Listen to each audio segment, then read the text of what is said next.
Last week, I started a series with this new school year here. I wanted to start a series, and I've titled it Pushback. And pushback is just to make it fast, make it simple, just to get to the point. Pushback is to encourage us, literally, to push back against the world's ways, against the world's views, to not give up, to not give in. Because how many of you know that the world is going to push its views, it's going to push its ways, it's going to push its agenda at us. But it is our job not to give in to that, but to push back, to resist, if you will. So last week I preached a message, and it was titled "Just Stop It." And it was all about the world will tell you that if you wanna stop doing something, just like if you have a resolution or something for New Year's, whatever the case may be, it will tell you, just stop it. It's just that simple. You wanna stop eating bad, just stop it. If you wanna stop, cussing, just stop it. If you wanna stop doing this or doing that, if you wanna stop smoking, just stop it. And it will tell you, just stop it, just stop it, just stop it. Just cold turkey, just stop it. And it is pushing this idea of being self-driven, of being self-motivated, having self-control. Where's your discipline? Where's your passion? Where's your determination? And this is the me push. It's all about self. It's all about self. Anything I have is because I went out and I got it. It's this idea. It's this push that if you started it, you can stop it. If you want it, you can go get it. It's the American dream, if you will. But it's a push that is telling you that you're self-made. And we talked about that, and we used Hebrews chapter 12, and we looked at verses 1 through 5.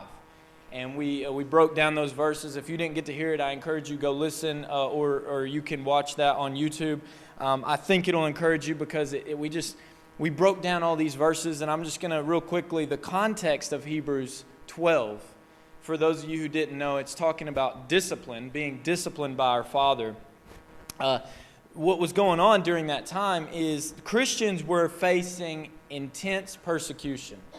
Now I'm talking about Jesus-believing Christians, because Jesus has now been killed and then resurrected back to life. So this is post-resurrection, and people believe Jesus was the Messiah. He came. These Jews have now become Messianic Jews, where they believe Jesus, they are followers of what they called it. We didn't have the term Christians. Along the line, we came up with that. But it was actually, they were followers of the way. That was what it was called. They were followers of the way, and they were facing intense persecution from Jews, from their literally from their family, from their loved ones, people who still believe that the Messiah is coming. He has not yet come. He has not yet come, and Jesus was definitely not the Messiah. So they're facing intense persecution against those who didn't believe Jesus is the Messiah. And things that would have happened during this time is they would have been mocked. They would have been made fun of. They would have been pushed around. They would have been bullied. They would have been jumped in the alleys. They were totally just taken advantage of. And some lost their properties. Some of them were excommunicated from their family members. Every opportunity that the Jews had to pick on them or take advantage of them, they would. They were facing intense persecution. So Paul writes this letter, and he's telling them, because here's what's going through their head as they're facing all these things, intense persecution. They're like, I think I'm ready to give up. I'm wanting to throw in the towel. They're beginning to question what they signed up for. They're really tempted to go back to Judaism, to being a Jew, waiting on the true Messiah in their minds. They're thinking, let's go back to the laws of Moses. Let's go back to works-based performance, to the old covenant. And that's the way they're feeling, because they're facing such intense persecution, and they're getting beat up, and they're getting mocked, and they're getting all these things. And it's like, well, if he is the Messiah and he was the Messiah, why am I having to go through this? Why isn't he helping me out? Why isn't he saving me from all these things, all this in persecution? And Paul is writing this saying, no. Just let go of the things that you've done. Because what they're basically in essence saying is, because their family members, their friends are telling them, listen, I know what you've done. Like, you know what you've done. You think you can just be forgiven for all that? Like, because the new covenant would just tell them that you are forgiven, past, present, future sin. We exist in the new covenant. It would tell them that Jesus is their Savior and He saved them from all their sin. They no longer have to follow the laws of Moses as we know today. But He's writing this saying, no, just let go of the things you've done. Trust in Jesus. He is enough to cover your sin, error, and wrong. So look to Jesus, as Hebrews 12:3 says, so you won't become worn down. That's what we looked at last week. And then it goes on, and then it says, in essence, and I'm paraphrasing here, don't despise the Lord's discipline. Don't despise the Lord's discipline, because when you start to think, and we looked at what it really means in context last week versus what we think. Like, we think the Lord's come to discipline us when we've done wrong, but that's not what this chapter is about at all. That's not what it's talking about. It's saying when you start to think that you can do it on your own again, when you start to think that He's not enough, when you lack loyalty, when you're becoming independent again, you think you can follow the laws and you can be perfect and you can work your way into a relationship with God and you can go back to the old covenant. It's saying, look, when that happens, the Lord is going to discipline you.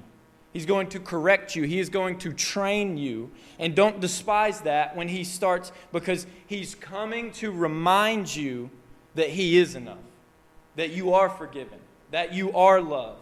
And so sadly, many of us and pastors before have misinterpreted these verses to discourage us, to tell us to watch our back, because the Lord disciplines us when we sin against Him. And these scriptures were actually to encourage us, not to discourage us.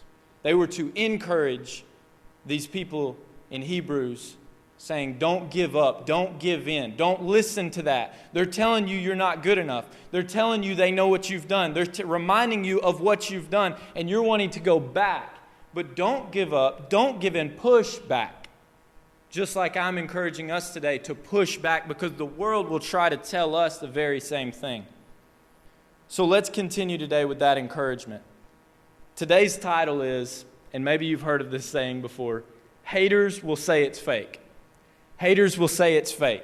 If you've ever seen this meme before, or videos, has anybody ever seen these things? Like, people will call their YouTube videos this, but they'll do something ridiculously fake, and then they'll use as clickbait. If you know what clickbait is, it's like a little caption to just get people to click, because it's to bait them in. And they will click it just to view it, and it's so ridiculously fake. But they say haters will say it's fake because it's all a joke. Anyways, haters will say it's fake. Today, in Pushback Part 2, that's what I want to tell you today. And that's what I think Paul was trying to encourage the people in Hebrews today. He was trying to tell them, haters will say it's fake. We're going to look at 3 points today of what the world will tell us is fake about our God. And the first part is this: haters will say it's fake. His love. His love. So let's go first to Hebrews chapter 12. We're going to pick it up right where we left off last week. We're going to be in verse 6. And it says, "For the Lord's training of your life is the evidence of His faithful love. And when He draws you to Himself, it proves you are His delightful child." This is interesting. Just like where I left off last week, when we look at the original language, which I'm doing, trust me, in my studies every week, I'm looking at the original language because I want to give you an accurate context of what is happening in these scriptures. We look at this in the Aramaic, when it says the word training, actually what it is translating to, it's talking about, and the context backs it up here because it talks about the evidence of His faithful love. It's saying when the Lord trains you, His training is like the nurturing love of a mother. Literally, that's what it translates to. Remember here. So this says, "For the Lord's training of your life is evidence of His faithful love." So the Lord's training, the Lord's nurturing love is evidence of His faithful love. Remember here, they're facing intense persecution. Remember, this is what they're being told. I know what you've done by their friends and family. They're getting beat up. They're getting mobbed. They're getting all these things. you know what you did, you really think you can just be forgiven? Like you're not gonna have to answer to any of that. You may have everyone else fooled, but you don't have me fooled. Like I know what you've done. But listen, Paul's saying, and I'm saying today, haters will say it's fake. Haters will say it's fake. They'll tell you, I know what you've done. And your brain, it'll continue to remind you. The enemy may try to remind you of all the things you've done in your past. Just when you start to feel a breakthrough in your relationship with the Lord, like you're spiritually growing and spiritually maturing, he will try to remind you of your past so he can get you to try to do things based on your performance to try to earn and deserve the Lord's love, which you have already received. He'll try to pull you back into slavery, to pull you back into bondage of religion. And haters will say it's fake. Why? Because it's too good to be true. Why do you think the Jews here were saying these things? Because they feel that's too good to be true. No. We have 609 laws that tell us otherwise. You think that this guy can just save you of all your sin, error, and wrong? No, you better get back to the temple and sacrifice some animals and get right with the Lord because you fooled yourself. And haters will say it's fake. But here comes the Lord. This is what these verses are saying. This is what verse 6 is saying. Here comes the Lord like a nurturing, caring mother. No. You are forgiven. No, you are my child. No, you are loved. No, nothing can separate us. I am close to you, and my sacrifice was sufficient for you. Because what do they need going through this time? They need a nurturing love of a mother to help them to get through, to tell them to push on, to persevere. And that is what the Lord is coming to do. Now let's look at Hebrews 12:7. It says, fully embrace God's correction as a part of your training, for He is doing what any loving father does for his children. For who has ever heard of a child who never had to be corrected? Now, key word here, embrace. What happens when we embrace correction? What happens when we embrace discipline? What happens when we embrace training from the Lord? Because don't be pulling the word correction, discipline, and training from your personal life because it's different from the Lord's personal training, discipline, and correction. And lucky for us, Jesus actually tells us Himself what happens when we embrace this. So let's look at John chapter 8, verses 31 through 32. And Jesus said to those Jews who believed in Him, so literally, He's like speaking to them here, speaking to us today. When you continue to embrace, there's our word, all that I teach, you prove that you are my true followers. For if you embrace the truth, it will release true freedom into your lives. Maybe you've heard this before. You will know the truth, you will embrace the truth, and the truth shall set you free. Maybe you've heard that verse before. So what is it that these verses are saying? This is a lot to unpack. What happens when we embrace? Remember, because it says fully embrace in Hebrews. So embrace what? Well, Jesus tells us, all that I teach. Embrace all that I teach. All that I teach, doesn't that sound a lot like the word training? Embrace all that I train to you, all that I teach. What does He teach? Well, it says it in verse 32. It says, for if you embrace the truth, if you embrace all that I teach, if you embrace all that I train, what do I teach? The truth. These verses are showing us literally that the words correction, discipline, and training in Hebrews are interchangeable with the word the truth. Because how many of you know when God comes to you to discipline, correct, or train you, He is coming to you with the truth. Because God is only the truth. There's only the truth all the time. There's no lie. It's all the truth. And here's what I want to say to you. Point number 2. Haters will say it's fake. The truth. Haters will say that the truth is fake. Stop me if you've never heard this before. I'm just trying to live my truth lately.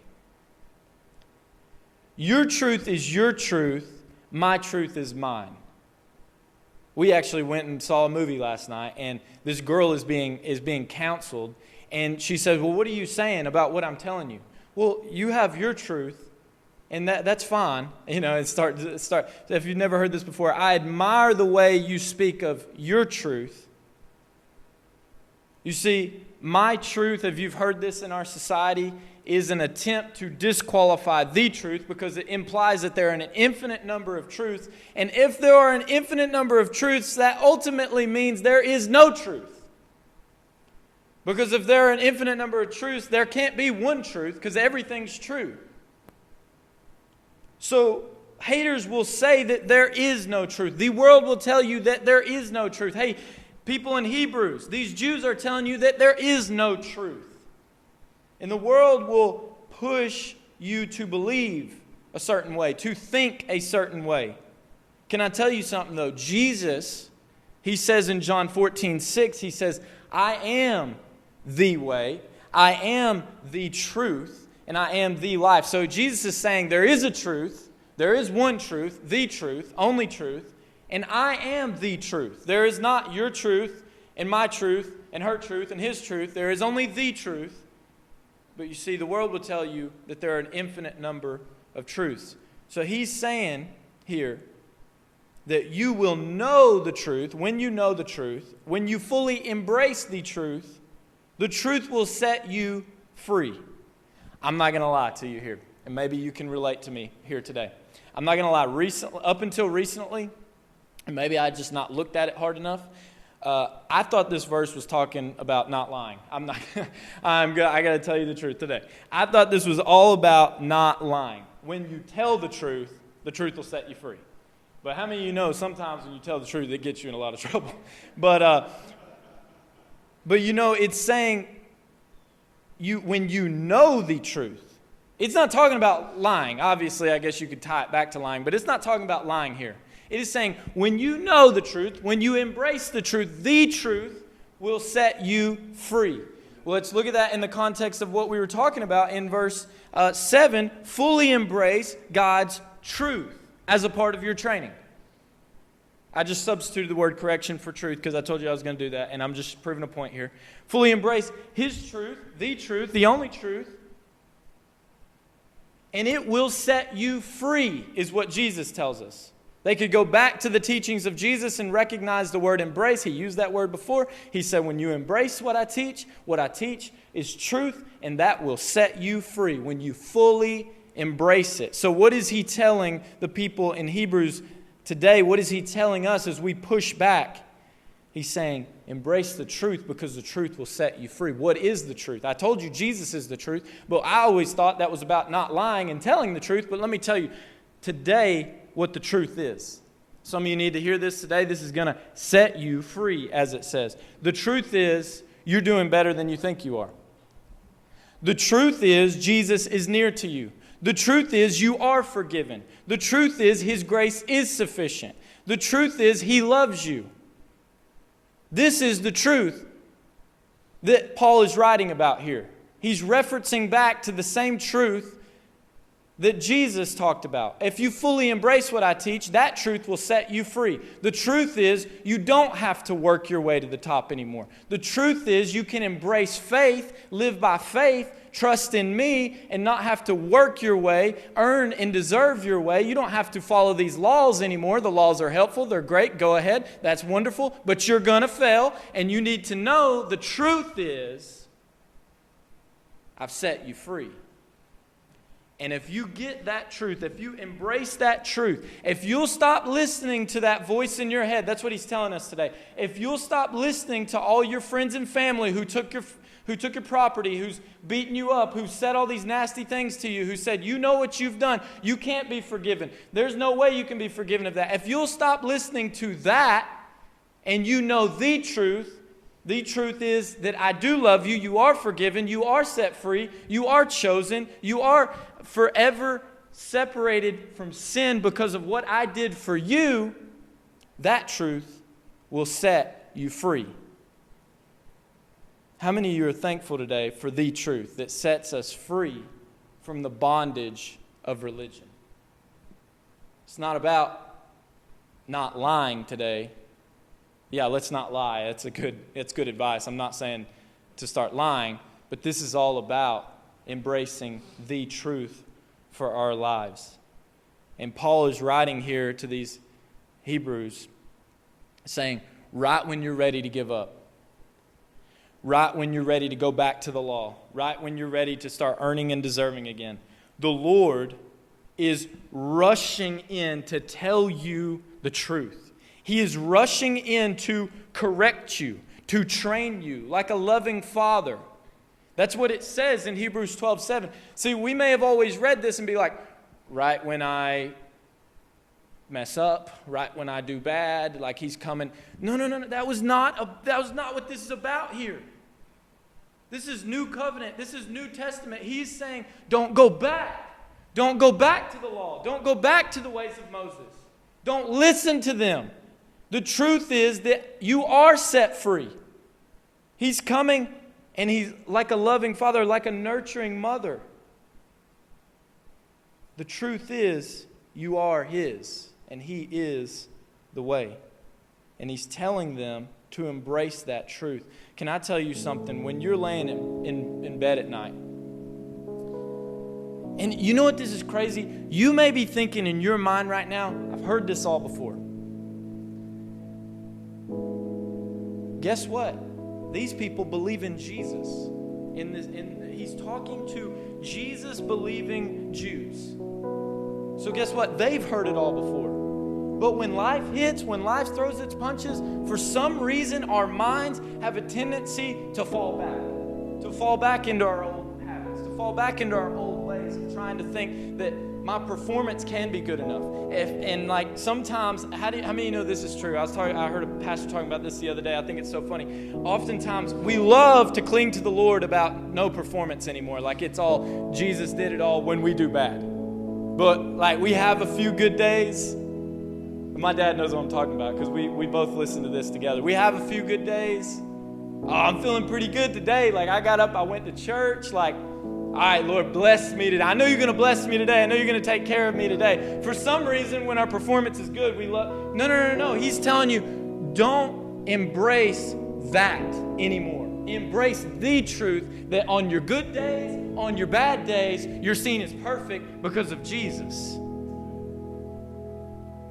Because even on your good days, they don't compare to the glory and the greatness and the perfection of your God. Embrace the truth.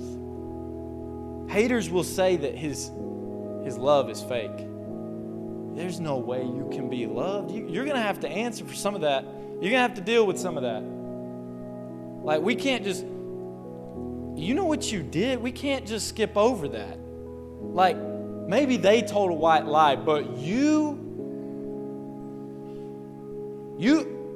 slept with her. You're going to have some consequences to deal with.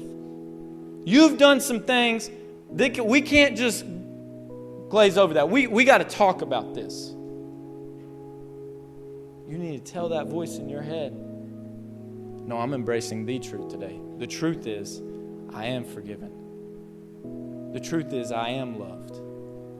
His love is not fake. It may look like this video where it doesn't make sense, but it lands on the step every time. It's landing on the doorway of your life, and it is true. It is the truth. It's the only truth. It's the only truth that you need to cling to. He is the way, the truth, the life. One more, and I promise I'm done. Let's look at Hebrews 12, verse 8 and 9. We all should welcome God's discipline as the validation of authentic sonship. This is incredible. If you have more time, I'm not going to go over this today because I got to keep going. I just got to get to my last point. But if you have more time today or during this week, if you want to dive into verse 8, go and read the rest of John 8 where Jesus was speaking, because I believe these correlate so perfectly. He talks about the truth, and then he continues to talk about authentic sonship. And this is incredible. If you're into that, go check that out. For if you have never once endured his correction, it only proves we are strangers and not sons. What a perspective there. It's telling you, don't despise this. Because if you've never endured this, if you've never endured him saying, no, don't go back, don't think you can be independent. Remember, depend on me.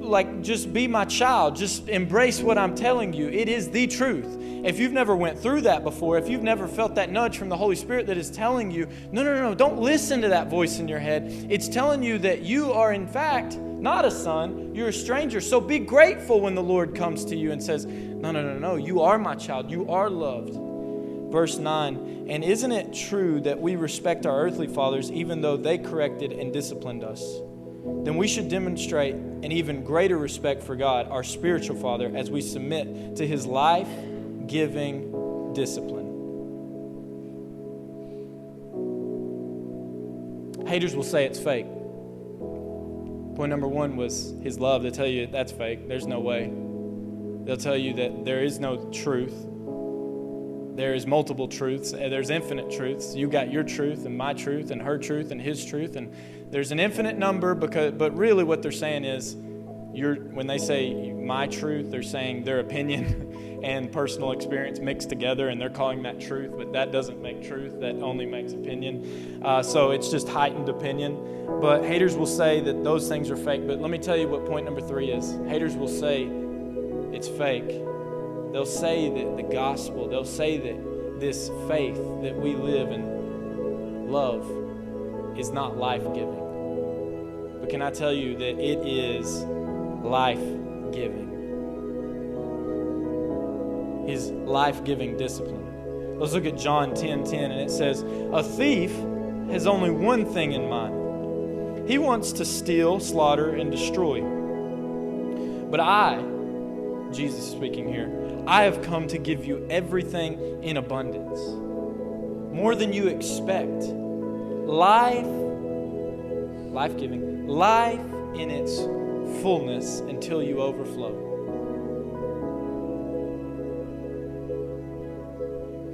So the question today as I end is, who is included in this life-giving? Well, Romans 8:1 tells us. Let's look at Romans 8:1. I promise I'm going to end on this verse. So now, the case is closed. There remains no accusing voice of condemnation against those who are joined in, there it is, life union with Jesus, the Anointed One. So who's included in this? Those who are joined in life union with Jesus.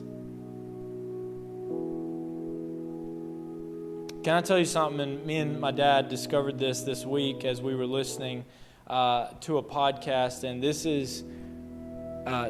changed everything. It changed our entire outlook. It got us so excited.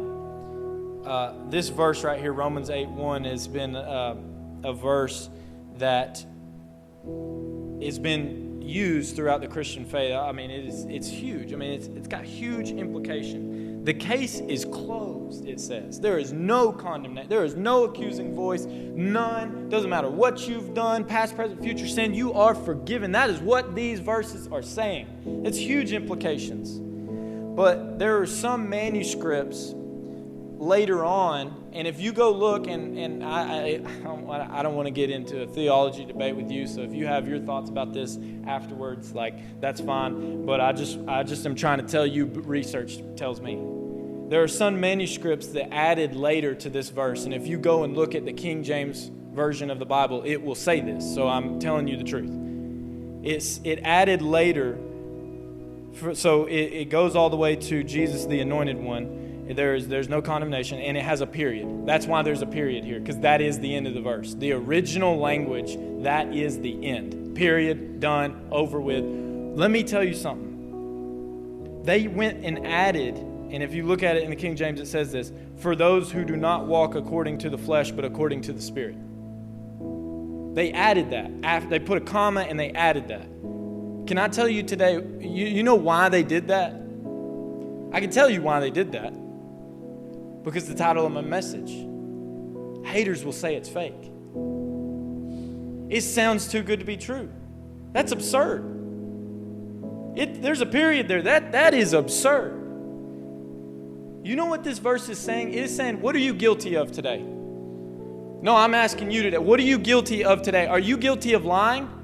Are you guilty of lusting? Are you guilty of cheating? Are you guilty of jealousy? Are you guilty of gossip? Are you guilty of overeating? What is your guilty? Maybe you're like, dang, Levi, you hit me. You got all of them. I'm all of the above. Okay, it is saying that now look at whatever it is that you are guilty of.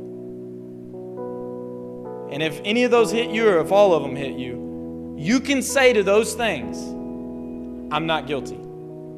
This is what this verse is saying. I'm not guilty. And let me tell you something. Some of you are like, well, I know I did those things. How am I not guilty? Well, it's not because you didn't do those things, because you did. You were there. You know you did them. It's because what Jesus has done for you and I that has provided us the opportunity to be completely and eternally forgiven, perpetually forgiven. There is no punishment. That is what these verses are saying. There is no condemnation. There is no punishment. The case is closed. And they were thinking during the King's time when they wrote the King James, they were like, that sounds bizarre. Like, I remember the Jews, they had to do everything. So, I mean, the case can't completely be closed. We'll have to put a but at the end of this. So they's like, but for those who do not walk according to the flesh, but according to the Spirit.